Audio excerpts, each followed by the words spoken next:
Hey plant people, welcome back to channel. Today we're talking about lavender, and specifically about a handful of lessons that completely changed how mine performs. Because for years I was doing things to my lavender that I didn't even realize were wrong, and I'd bet you're currently making at least two of the same mistakes. Lavender feels like it should be effortless. It grows wild across the Mediterranean. It survives on rocky, sun-baked hillsides with barely any soil and no irrigation at all. It flourishes under conditions that would wipe out most garden plants. So naturally, when you bring one home, tuck it into a nice pot with quality soil, water it on a regular schedule, and set it somewhere comfortable on your patio, you assume it'll take off. Instead, it sulks. The foliage turns gray, the stems go woody and bare near the base, the blooms are thin or missing altogether. Within a year or two, the whole plant looks defeated. The issue isn't that lavender is difficult. The issue is that almost everything we're naturally inclined to do for a plant works against what lavender actually needs. Once you understand that, once you quit treating lavender like an ordinary houseplant and start treating it like what it really is, a drought-hardened Mediterranean native that thrives under stress and neglect, everything shifts. The growth shifts. The scent shifts. The flowering shifts. Before we dig in, subscribe if you want real, usable plant advice every week. Plantilier exists for people who want their plants to genuinely flourish, not just limp along. Let's start with the biggest lesson, because this single detail solved more issues than every other change combined. Lavender does not want rich, fertile soil. It wants lean, fast-draining, almost stony soil. That runs counter to nearly every gardening instinct we have. When we bring home a new plant, we reach for the richest, darkest, most moisture-holding mix we can find, loaded with organic matter. For most plants, that's the right call. For lavender, that same rich soil is a slow-motion death sentence. Here's the reasoning. Lavender developed on limestone slopes and rocky coastal terrain around the Mediterranean, across southern France, Spain, Italy, Greece, and Turkey. That soil is shallow, alkaline, mineral-heavy but nutrient-thin, and it drains so quickly that rainwater is gone within minutes of a storm. The roots never sit in standing moisture. They live in a loose, airy, gritty medium that dries out fast and completely between rain events. Put lavender into a standard bagged potting mix built to hold water, and the roots stay damp for far too long. Lavender roots have almost no tolerance for fungal rot. They never evolved to cope with sustained wetness. In their native range, they experience short, heavy downpours followed by long, dry, hot stretches. Ongoing dampness at the roots opens the door to fungi the plant simply can't fight off. The roots break down, nutrient absorption fails, the leaves gray out, and the plant dies slowly from the bottom up while you keep watering it, unknowingly making things worse with every caring gesture. The fix is easy and works fast. Blend your potting soil with roughly 30 to 50% perlite, coarse sand, or fine gravel. Some growers push that ratio even further, going with a mix that's around 70% mineral grit and only 30% organic matter.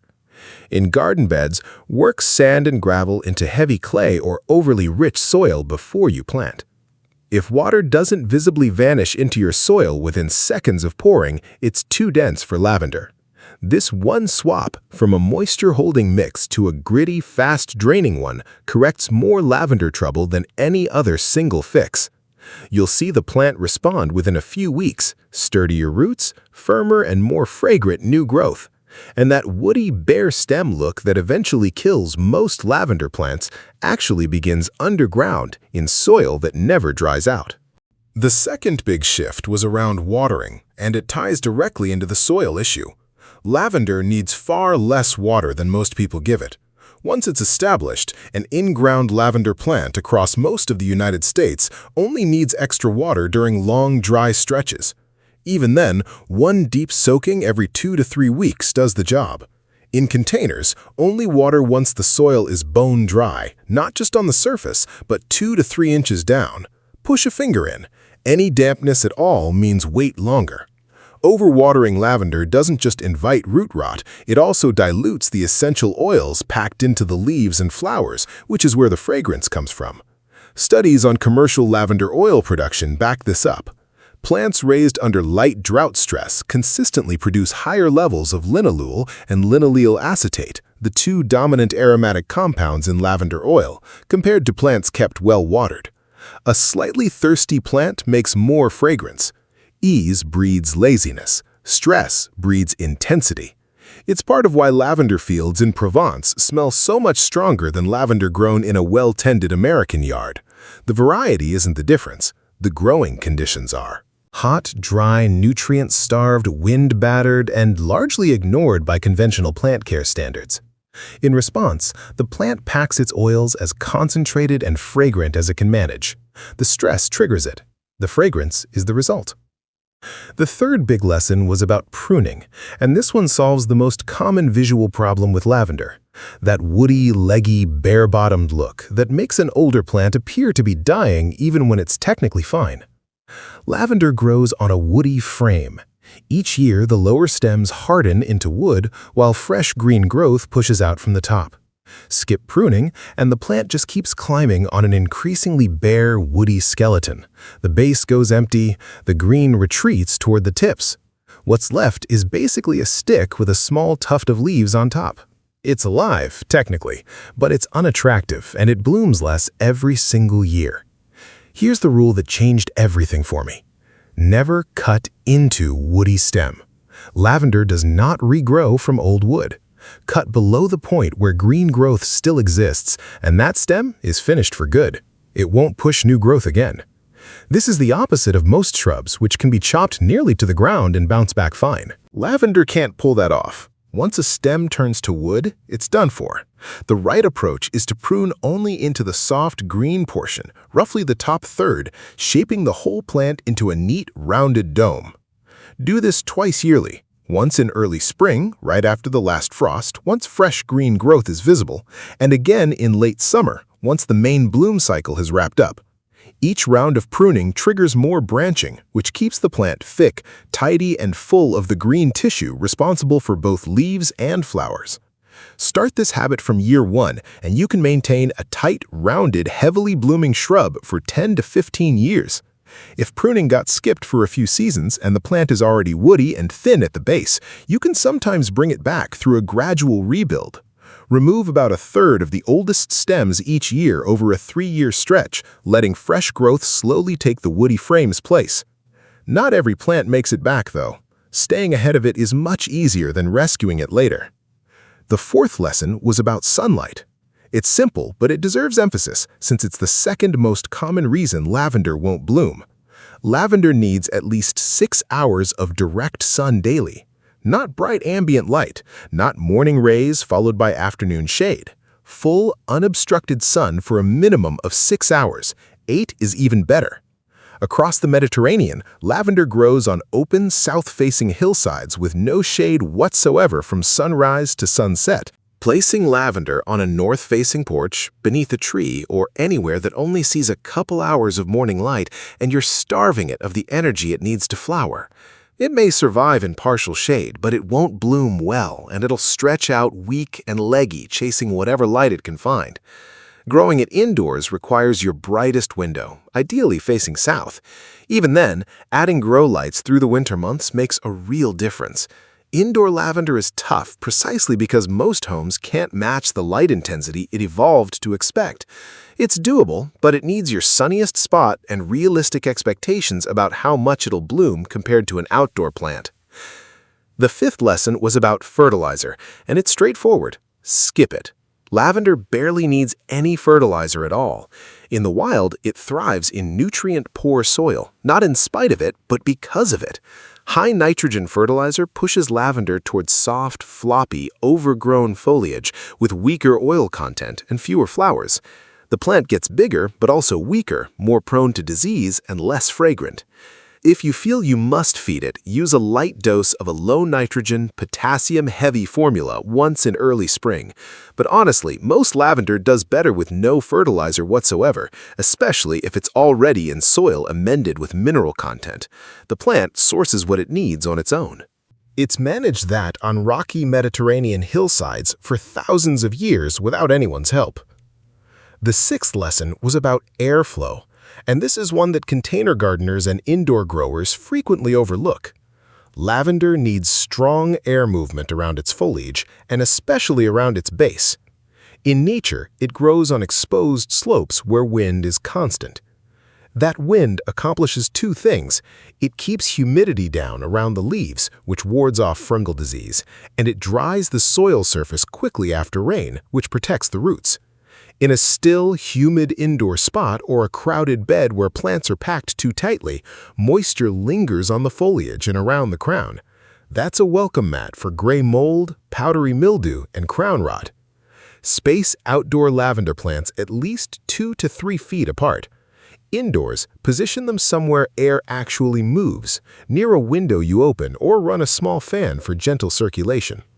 Now let's cover varieties, because picking the right lavender for your climate is a decision most people get wrong, and no amount of good care will undo that mistake. English lavender, Lavandula angustifolia, is the classic type and the toughest. It handles winters in zones 5 through 9, delivers the most intensely fragrant blooms, and is the variety used for essential oil. If you're anywhere in the continental U.S. outside the Deep South or the Desert Southwest, this is your safest bet. Popular picks include Hidcote, with deep purple flowers on a compact frame, and Munstead, a bit shorter and great for borders or pots. French lavender, Lavandula dentata, has toothed leaves and blooms nearly year-round in mild climates, but can't take a hard freeze. It suits zones 8 through 11, meaning coastal California, the Gulf Coast, and the low desert Southwest. Gorgeous, but it won't make it through a northeastern or midwestern winter outside. Spanish lavender, Lavandula stoace, is the most eye-catching, with distinctive rabbit ear petals topping the flower spikes. It's also strictly warm climate, zones 7 through 10, and the most humidity-sensitive of the bunch. In the humid southeast, Spanish lavender will struggle no matter how warm it gets. Lavandin, Lavandula X intermedia, crosses English lavender with spike lavender. It produces the biggest plants, the heaviest bloom, and the highest oil yield. Provence, Grosso, and Phenomenal are well-known cultivars. Lavandin handles heat better than English lavender and is the type behind those famous purple fields across southern France. If you want the boldest, most dramatic lavender display, this is the one. Phenomenal specifically was bred for humidity resistance, making it the top pick for the mid-Atlantic and upper South. Let's pull all this into a seasonal care routine you can actually follow. Early spring, once the last frost is behind you and you spot fresh green growth at the base, do your first prune. Shape it into a rounded mound, cutting only into the green portion, removing roughly a third. Clear away any dead winter stems. This is also the only window where light fertilizing might make sense, if you're doing it at all. Late spring through summer is your hands-off stretch. Water only once the soil is fully dry. Deadhead spent flower stalks by snipping them back to the first set of leaves beneath the bloom. This nudges repeat flowering in varieties that rebloom and keeps the plant looking neat. Harvest flowers for drying once the buds show color but haven't fully opened yet. That's the point of peak oil concentration. Late summer, once the main bloom cycle ends, do your second prune. Same method, a third off the green growth, shaping into a mound. This prune readies the plant for fall and keeps it from heading into winter with long, exposed stems that can snap under snow or ice. And there's a bonus tied to that late summer prune. Every stem you trim off is a potential new plant. Lavender roots readily from cuttings, so one healthy plant can turn into 10 within a single season. Take 4-inch cuttings from semi-hardwood stems, ones that are partly woody at the base, but still soft and green near the tip. Remove the lower leaves, dip the cut end in rooting hormone if you've got some, though it's not essential. Push the cuttings into a pot of damp perlite, or a 50-50 blend of perlite and sand. Keep them in bright, indirect light, mist them lightly every couple of days, and within 4 to 6 weeks, you'll have rooted cuttings ready for their own pots. This is how lavender growers in Provence expand their fields. It's how home gardeners across the US have been passing lavender along for generations. And it means one solid lavender plant can eventually stock your whole porch, your garden edging, and your neighbor's window box at no extra cost. One more note on harvesting, since getting the timing right is the difference between lavender that smells extraordinary and lavender that smells like dried grass. The ideal moment to cut flowers for drying is when roughly half the buds on a spike have opened while the rest are still closed. That's when oil concentration is at its peak. Wait until every bud has fully opened and you've already lost a good share of the volatile aromatic compounds to evaporation. The scent is literally drifting into the air around you. Wonderful for the garden, less wonderful for your dried bundles. Cut stems long, at least 8 to 10 inches. Gather 5 to 10 stems per bundle secured with a rubber band or twine. Hang the bundles upside down somewhere dark, dry, and well ventilated. A closet, a covered porch, or a dry basement all work well. Sunlight bleaches the color and breaks down the oils, so darkness is essential. Within 1 to 2 weeks, the flowers will be fully dried with the fragrance locked in. Kept in an airtight container out of the light, dried lavender holds its scent for a year or longer. Fall. Cut off watering entirely. Barring an extreme drought, your lavender doesn't need any extra water heading into dormancy. The drier it enters winter, the better it withstands the cold. In zones 5 and 6, a thin layer of gravel mulch around the base, never bark mulch which traps moisture, shields the crown through freeze-thaw swings. Winter. Leave it be. Don't give in to the urge to prune. Don't give in to the urge to clean up stems that look dead. The plant is simply dormant. Those dead-looking stems above the woody base are shielding the crown and the dormant buds tucked inside. Hold off until spring, until you actually see green, before touching it. Stick with this rhythm year after year, and your lavender will grow into a dense, rounded, heavily blooming shrub that can live for 10 to 15 years or longer, growing more fragrant as it matures and needing less from you with each passing season. The first couple of years demand the most discipline. After that, lavender pays back patience with interest. Everything here boils down to one idea. Stop treating lavender like it needs rescuing. Give it sun, drainage, airflow, and room to spread. Water it less, feed it less, prune it twice a year, then leave it be the rest of the time. The plant already knows how to grow. It's been doing exactly that on Mediterranean hillsides since long before written history. Your role isn't to nurture it. Your role is to recreate the conditions it evolved for, then step back. Since I figured that out, my lavender has never looked better. If this reshaped how you think about lavender care, subscribe to Plantelier. Tell me in the comments, what's been your biggest struggle with lavender? I want to hear it. Take care of your plants.